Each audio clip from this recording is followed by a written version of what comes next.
तो manufacturing fault के लिए मैं पैसा एक्स्ट्रा क्यों पे करूँ? इसका तो कोई लॉजिक नहीं बनता है।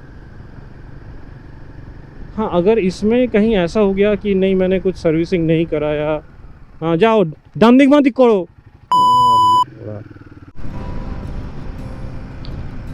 Welcome everyone, welcome to other episode of my vlog. और मैं आ गया हूँ एक नया वीडियो लेके बहुत दिनों बाद, जैसे कि आपको पता है।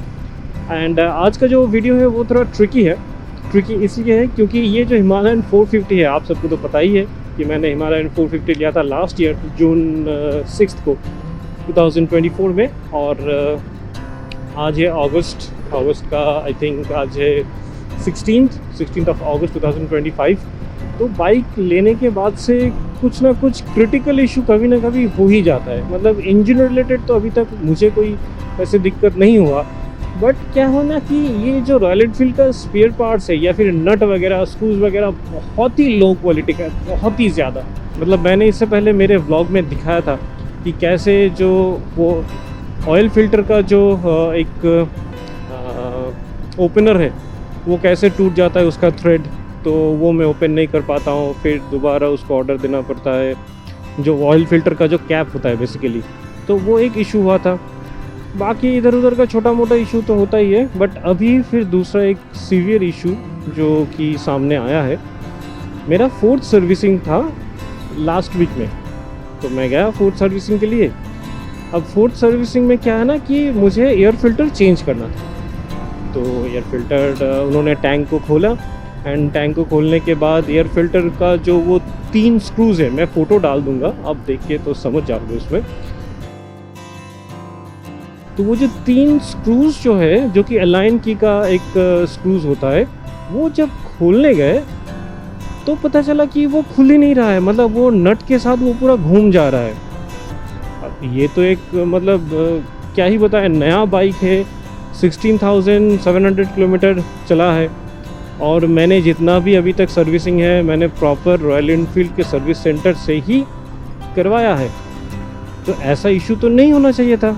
इससे पहले मेरे पास हिमालयन 411 था, 411 में तो ऐसा इशू कभी ऑकर हुआ ही नहीं था। हालांकि रॉयल एनफील्ड का जो नट का इशू है, नट एंड स्क्रूज का इशू है, वो बहुत पहले से ही है, क्लासिक के टाइम से है।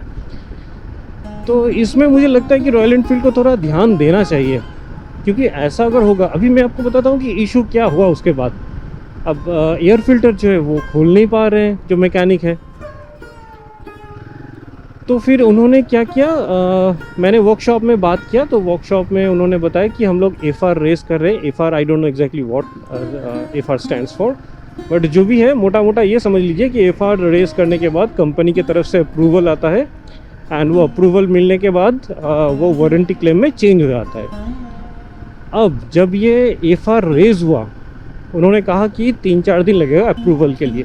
मैंने कहा चलो ठीक है, अब इशू तो आ गया है, अब कुछ कर नहीं सकते। और ये तो टेक्निकली एक मैन्युफैक्चरिंग फॉल्ट है, क्योंकि एयर फिल्टर का जो स्क्रू है, जो नट है, वो भीतर से घूम रहा है अंदर से। तो वो कैप को अगर उठाना पड़ेगा तो फिर काट के उसको उठाना पड़ेगा। इतना झमेला क्यों लेना है भाई, नया बाइक है। और मैंने लास्ट वीक जब मैं फोर्थ सर्विसिंग करने गया, तभी मैंने इसका वारंटी जो है वो अपग्रेड कर लिया अप टू 50,000 किलोमीटर। ठीक है, जो इसका एक लाइक एड ऑन की तरफ से आता है, क्योंकि मुझे पता है कि कुछ ना कुछ दिक्कत शायद मतलब होने वाला है। मैंने यूट्यूब में काफ़ी सारा वीडियोस देखा है, तो सबको ये सजेस्ट कर रहा था कि वारंटी एक्सटेंड करने के लिए। तो इसीलिए मैं गया था कि वारंटी भी मैं एक्सटेंड कर लूँगा, क्योंकि पता चला कभी फ्यूल पंप का इशू हो गया, कभी ये जो डिजिटल कंसोल है उसका इशू हो गया, फिर इतना तो मतलब भरोसा नहीं कर सकते हैं ना, क्योंकि बाइक लेने के बाद से ही ऐसा हो रहा है।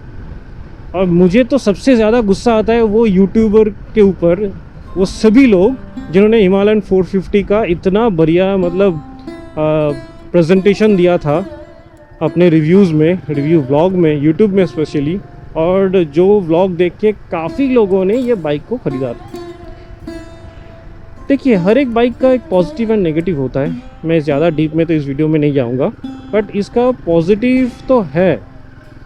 बट मुझे लगता है कि रिलायबिलिटी एक ऐसा चीज़ है जो कि एक टॉप सर्विस होना चाहिए, मतलब एक टॉप प्रायोरिटी होना चाहिए किसी भी ब्रांड के लिए।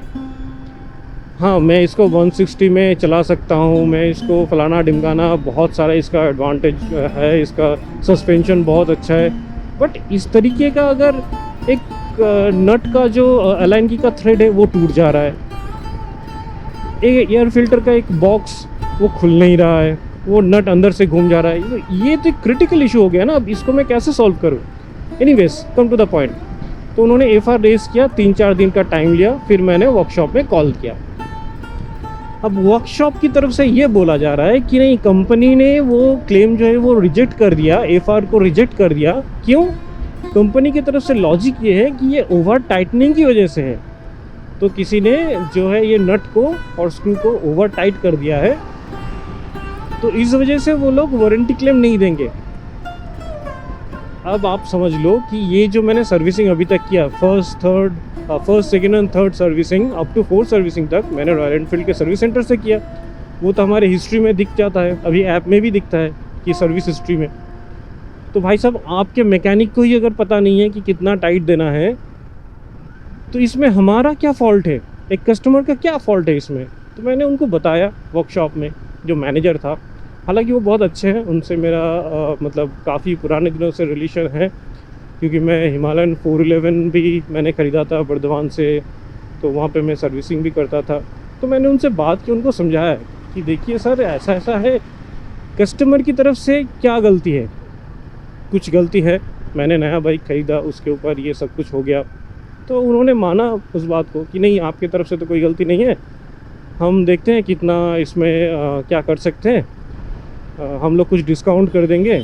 मैंने कहा डिस्काउंट सोल्यूशन नहीं है इसका, डिस्काउंट के बाद भी तो मुझे पैसा पे करना पड़ेगा ना, तो मैन्युफैक्चरिंग फॉल्ट के लिए मैं पैसा एक्स्ट्रा क्यों पे करूं? इसका तो कोई लॉजिक नहीं बनता है। हाँ, अगर इसमें कहीं ऐसा हो गया कि नहीं, मैंने कुछ सर्विसिंग नहीं कराया, हाँ जाओ दामदिक मादिक करो, अजीब अजीब से लोग मिल जाते हैं रास्ते में यार। मतलब जितना भी मन करे कि नहीं अच्छी तरह से बाइक चलाएंगे रास्ते में, ये सब चूतिया मतलब चलाने नहीं देते, खुद भी मरेंगे और दूसरों को भी मरवाएंगे। अभी रोड कंडीशन ऐसा हो गया है, सब भांग पी के साइकिल चलाते हैं ये लोग, और अगर लग गया गलती से भी तो बाइक वाले की गलती है, ओवर स्पीड कर रहा था या फिर कुछ भी कर रहा था। चलो अभी तो अच्छा है कि मेरा कैमरा ऑन था, अगर नहीं कैमरा ऑन होता और अगर वो एक्सीडेंट हो जाता, फिर बाइक वाले की ही गलती है। चलिए छोड़िए, पॉइंट पे आते हैं। तो मैंने उनको कहा कि ऐसा ऐसा है, तो मेरी तरफ से तो कोई फॉल्ट नहीं है, तो आपको तो ये वारंटी क्लेम देना चाहिए टेक्निकली, या तो फिर मैं कंपनी के साथ बात करता हूँ। तो उन्होंने कहा कि नहीं, हम लोगों ने ऑर्डर प्लेस कर दिया है पार्ट्स का, वो एक बार ऑर्डर मतलब जो पार्ट्स है वो आ जाए, फिर हम लोग देखते हैं कि हम लोग क्या कर सकते हैं। तो मैंने कहा चलो ठीक है। अभी उन्होंने परसों कॉल किया था कि पार्ट्स आ गया है। पार्ट्स, अच्छा अभी पार्ट्स क्या है इसका? पार्ट्स है एयर फिल्टर का एक बॉक्स आता है, पूरा असेंबली बॉक्स। तो वो बॉक्स अभी उन्होंने ऑर्डर किया था, वो आ चुका है। अभी मैं जा रहा हूँ सर्विस सेंटर में वो बॉक्स चेंज करने के लिए, क्योंकि वो जो नट खुल नहीं रहा है, तो उसका पूरा बॉक्स ही चेंज होगा। अभी देखते हैं जाके क्या होता है, क्या डिस्काउंट होता है या फिर वारंटी क्लेम में होता है। मैं तो इंसिस्ट करूँगा वारंटी क्लेम के लिए, क्योंकि एज ए कस्टमर मेरा कोई भी फॉल्ट नहीं है यहाँ पे, तो मैं क्यों एक्स्ट्रा पे करूँ? 1 रुपये भी मैं एक्स्ट्रा नहीं पे करूँगा ना। हाँ, हो सकता है कि वो सर्विस चार्ज ले ले उसको चेंज करने के लिए, दैट आई एग्री कि हाँ ठीक है, सर्विस चार्ज मैंने दे दिया, बट वो भी लेना नहीं चाहिए वारंटी क्लेम में, क्योंकि ये मैन्युफैक्चरिंग फॉल्ट है। तो चलिए चलते हैं सर्विस सेंटर में, एंड उसके बाद ही जाके पता चलेगा। पहले तो चेंज करवा लेते हैं, उसके बाद बात करेंगे वारंटी क्लेम एंड ऑल इसके बारे में। Hope for the best. चलिए मिलते हैं सर्विस सेंटर में जाके, तब तक के लिए बाय। सो फाइनली हम लोग पहुंच चुके हैं वर्कशॉप में, और इसका बैक डोर है। फाइनली बाइक जो है लाइनअप पे लग गया है, और ये रहा मेरा बाइक, और ये रहा शोरूम का बाइक जो कि टेस्ट ड्राइव के लिए है। अभी काम स्टार्ट होगा थोड़ी देर बाद, फिर दिखाते हैं आपको।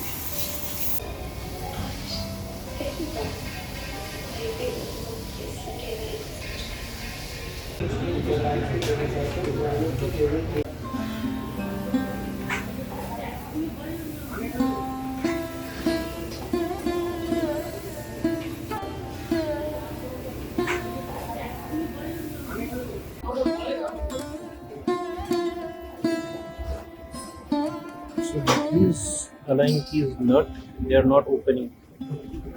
These are damaged.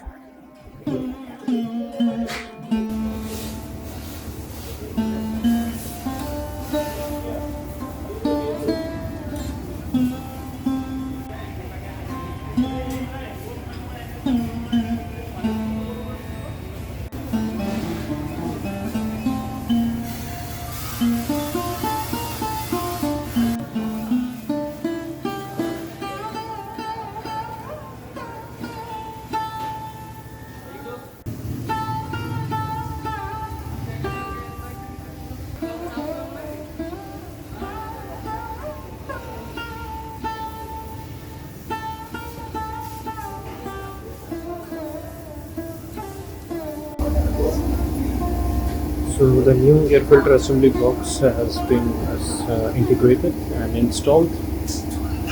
ये रहा हम लोग का new air filter box. Connection सब लग गया है, बस स्क्रूज है, स्क्रूज यहाँ पे. So here is our air filter assembly box. As you can see, this is the air actually the intake. This is the air intake, and this is the output.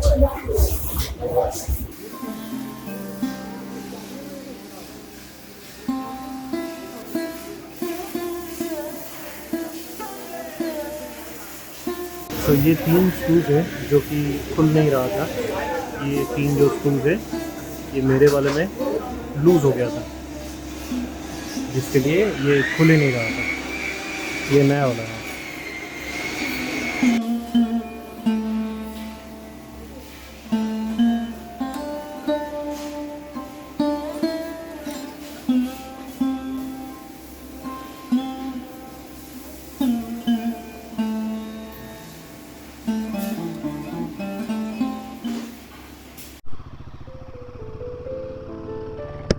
तो मैं निकल गया हूँ service centre से. And आपने देखा video में कैसे कैसे एयर फिल्टर बॉक्स जो है वो चेंज हुआ.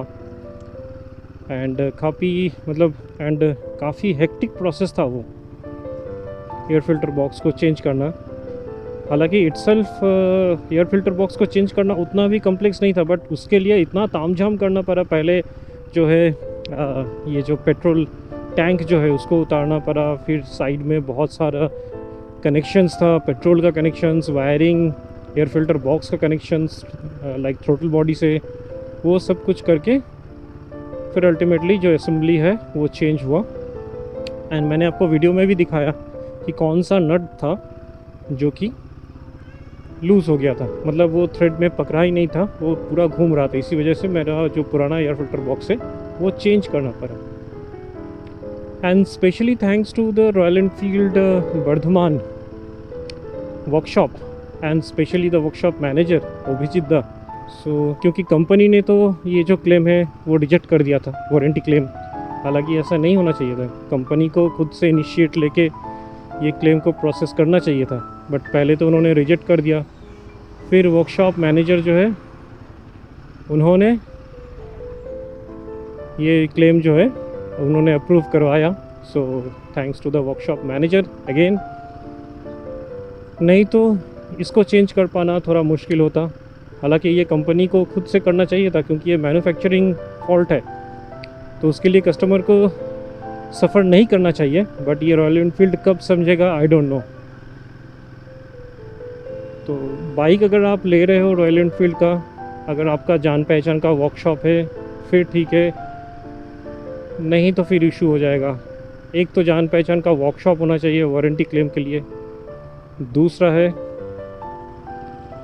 एक अच्छा मैकेनिक आपके पास होना चाहिए जो कि आपका काम अच्छी तरह से कर दे, और जिसको अच्छा नॉलेज होना चाहिए वो स्पेसिफिक बाइक सर्विसिंग करने का. तो आज तो मैं बहुत खुश हूँ क्योंकि वारंटी क्लेम में हो गया. नहीं तो इसका जो प्राइस है उन्होंने बताया 1880 रुपीज़, वो मुझे अपने पॉकेट से देना पड़ता. बट फॉर्चुनेटली वारंटी क्लेम में हो गया. तो जो भी लोग अभी हिमालयन 450 लेने वाले हैं उनके लिए एक इम्पॉर्टेंट वीडियो है. आप देख लो लेने से पहले ये इशू होता है इसमें. मैंने काफ़ी सारे इससे पहले भी मैंने बताया है. ये क्लच लीवर का एक होल्डर होता है ऐसे, वो मैंने मतलब सडनली टूट गया वाइल राइडिंग। तो इंजन में डायरेक्टली तो कुछ इशू नहीं है, बट ऐसा ऐसा टेक्निकल इशू हो जाता है इसमें, मतलब वो भी ख़तरनाक वाला, जो कि सॉल्व नहीं हो सकता फील्ड में। और ऐसा ऐसा पार्ट्स है जो कि रेडली अवेलेबल भी नहीं है, वो मिलेगा भी नहीं कहीं पे। तो ये एक चीज़ है। चलिए, काफ़ी इन्फॉर्मेशन दे दिया आज के वीडियो में। मिलते हैं किसी नेक्स्ट वीडियो में। अगर अच्छा लगा होगा ये वीडियो तो don't forget to like share and subscribe. चलिए मिलते हैं नेक्स्ट वीडियो में, तब तक के लिए tata bye and good night.